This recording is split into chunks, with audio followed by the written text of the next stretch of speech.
बहुत पुराने समय की बात है। एक सोफिया नाम की राजकुमारी थी। बहुत ज्यादा सुंदर, बहुत दयालु, बहुत ज्यादा समझदार। उसके पिता अंधेरी गुफाओं के राजा थे। वो अपने पिता के साथ ही रहा करती थी उन्हीं अंधेरी गुफाओं में। उसने कभी रोशनी नहीं देखी थी।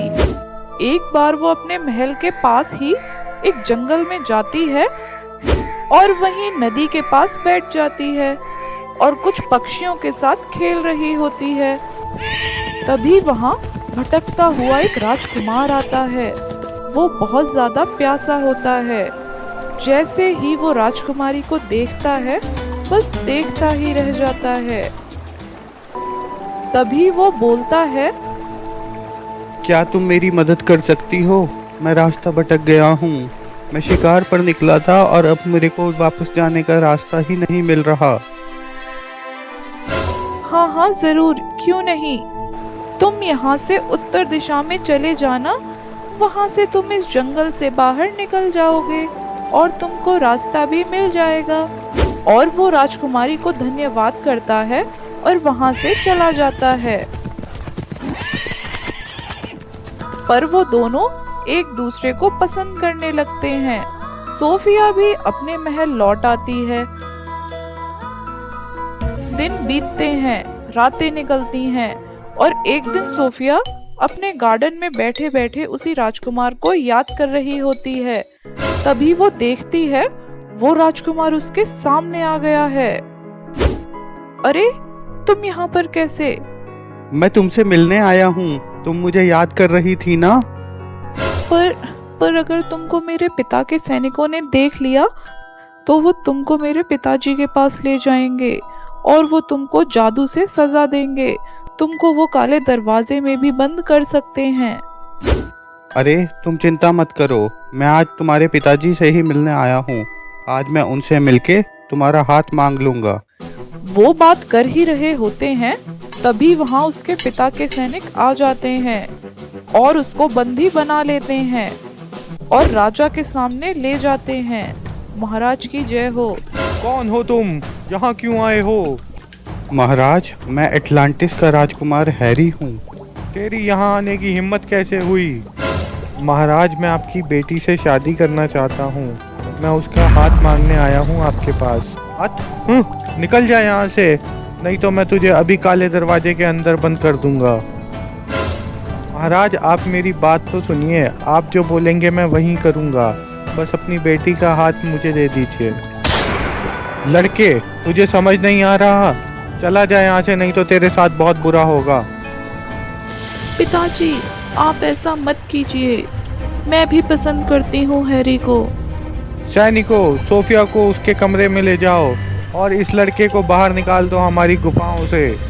राजकुमार को गुफाओं के बाहर छोड़ दिया जाता है और सोफिया को उसके कमरे में बंद कर देते हैं। तभी राजकुमार के पास एक पक्षी आता है। राजकुमार उसके साथ एक संदेश बांध देता है और उसको गुफाओं की तरफ छोड़ देता है और वो पक्षी पहुंच जाता है राजकुमारी सोफिया के पास। राजकुमारी उससे वो संदेश ले लेती है और उसको देखते ही वो चुपचाप वहां से अंधेरी गुफाओं से बाहर की ओर भागने लगती हैं और पहुंच जाती है राजकुमार के पास। मुझे तुम्हारा संदेश मिला और उसको पढ़ते ही मैं आ गई। तुम्हारे पिताजी नहीं माने तो कोई बात नहीं, अब हम एटलांटिस चलते हैं। वहाँ मेरे पिताजी जरूर मान जाएंगे और वो मेरी कोई बात नहीं टालते। और वो दोनों निकल पड़ते हैं एटलांटिस की तरफ। जैसे जैसे वो आगे बढ़ते हैं, अंधेरा कम होने लगता है और रोशनी दिखने लगती है।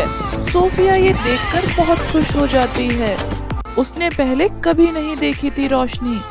वो अपने पिताजी के साथ अंधेरी गुफाओं में ही रहा करती थी। बहुत प्यारे प्यारे फूल आते हैं, पशु पक्षी दिखाई देते हैं।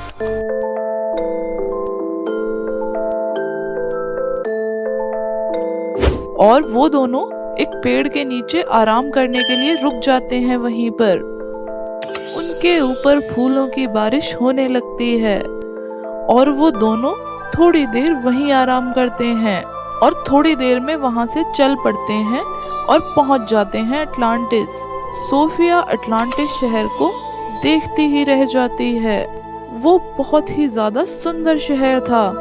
उसने तो कभी अंधेरे के अलावा कुछ देखा ही नहीं था। और वो दोनों उसके बाद जाते हैं राजा से मिलने। आओ बेटा आओ, ये कौन है तुम्हारे साथ? पिताजी, ये आपकी होने वाली बहू है। मैं इससे शादी करना चाहता हूँ। बेटा, तुम कहाँ की रहने वाली हो? तुम्हारे पिताजी का क्या नाम है? वो पिताजी, ये अंधेरी गुफा के महाराज की बेटी है। हैं? अभी मेरे राज्य से निकल जाओ, नहीं तो मैं तुम्हारे पिताजी के सारे राज्य को अपने जादू से नष्ट कर दूंगा। तेरे पिताजी शैतान हैं और वो हर जगह अंधेरा फैलाना चाहते हैं। मैं ऐसा कभी नहीं होने दूंगा। अब उसने तुझे भेज दिया है ताकि तू मेरा वंश खराब कर सके। निकल जा यहाँ से। पिताजी, अगर आपने इसको निकाला तो मैं भी नहीं रहूंगा आपके महल में। मैं भी ये सब राज दरबार छोड़ के चला जाऊंगा। अच्छा, या तू भी चला जा इसके साथ। आज से तू इस राज्य का वारिस नहीं है। अगर तुझे यहाँ रहना है तो तुझे मेरी बात माननी पड़ेगी। पर राजकुमार नहीं मानता और वो भी अपना राज्य छोड़ देता है। वो दोनों निकल पड़ते हैं अटलांटिस से। अब हम कहाँ जाएंगे?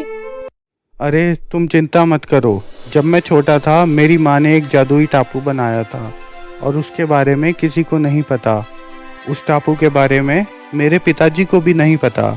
हम वहाँ जाएंगे और खुशी खुशी रहेंगे, पर वहाँ तक जाने में 1 हफ्ता लगेगा और कुछ परेशानियों का सामना भी करना पड़ेगा। कोई बात नहीं, हम मिलकर सामना कर लेंगे सभी परेशानियों का। हाँ, जब तक हम साथ साथ में हैं हमको कुछ नहीं हो सकता। और वो दोनों निकल पड़ते हैं जादुई टापू की तरफ। वहीं दूसरी तरफ सोफिया के पिता अंधेरी गुफाओं के राजा को भी खबर लग जाती है कि उसकी बेटी अपने कमरे में नहीं है, वो गायब है। वो उसके कमरे में देखता है और उसको वहाँ दिखता है वही संदेश। वो सब समझ जाता है और गुस्से में वो पहुँच जाता है अटलांटिस। कहाँ है इस देश का राजा? सामने आ, बता तूने मेरी बेटी को कहाँ छुपा रखा है। वापस कर मेरी बेटी को, नहीं तो आज मैं तुझे जिंदा नहीं छोड़ूंगा। वो उसको बहुत भला बुरा कहता है और तभी अटलांटिस का राजा उसको बिठाकर उसको पूरी बात बताता है। कहाँ गए वो दोनों? मुझे नहीं पता। तभी वो अपनी छड़ी उठाता है और जादू करता है और एक जादुई बॉल में उनको दिखता है कि वो दोनों घने जंगल में हैं। चलो वहीं चलते हैं और उन दोनों को पकड़ते हैं। दोनों जंगल में पहुंच जाते हैं। रुक जाओ, अपने घर चलो। तुम दोनों नहीं रह सकते साथ साथ। वो दोनों फटाफट नदी किनारे पहुंच जाते हैं और वहां रखी एक नाव में बैठ जाते हैं। रुक जा बेटा, नहीं तो मैं भूल जाऊंगा तू मेरा बेटा है। बात मान मेरी और वापस आ जा।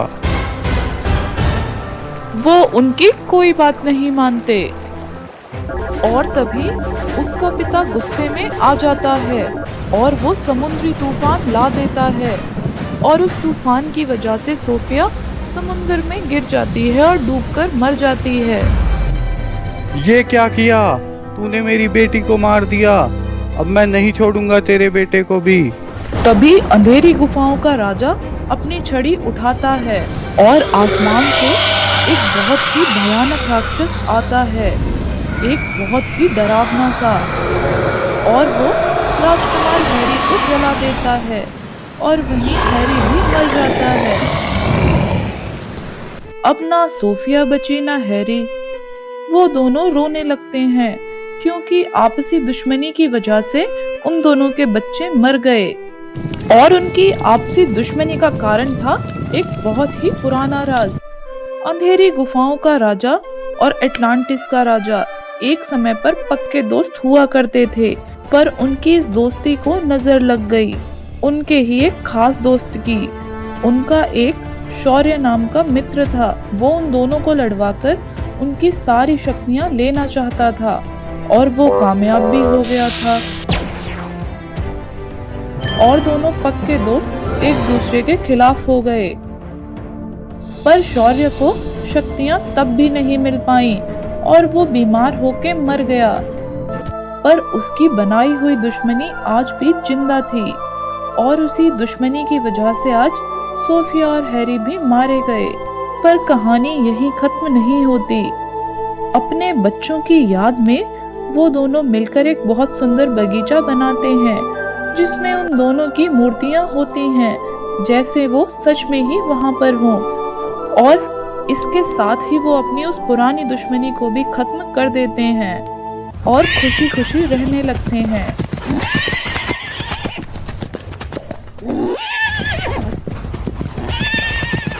हैरी और सोफिया वो दोनों जीते जी तो साथ नहीं रह पाए, पर कहीं न कहीं वो अब भी साथ ही होंगे। कुछ कहानियां अधूरी ही रह जाती हैं, कभी पूरी नहीं होती, पर उनका प्यार कभी भी खत्म नहीं होता। तो कैसी लगी आपको ये अंधेरी गुफाओं की राजकुमारी सोफिया की कहानी? हमें कमेंट्स में बताइए और ऐसी ही और स्टोरीज देखने के लिए जल्दी से चैनल को सब्सक्राइब कर लें। मिलते हैं एक अगली कहानी में आपसे, तब तक के लिए बाय बाय।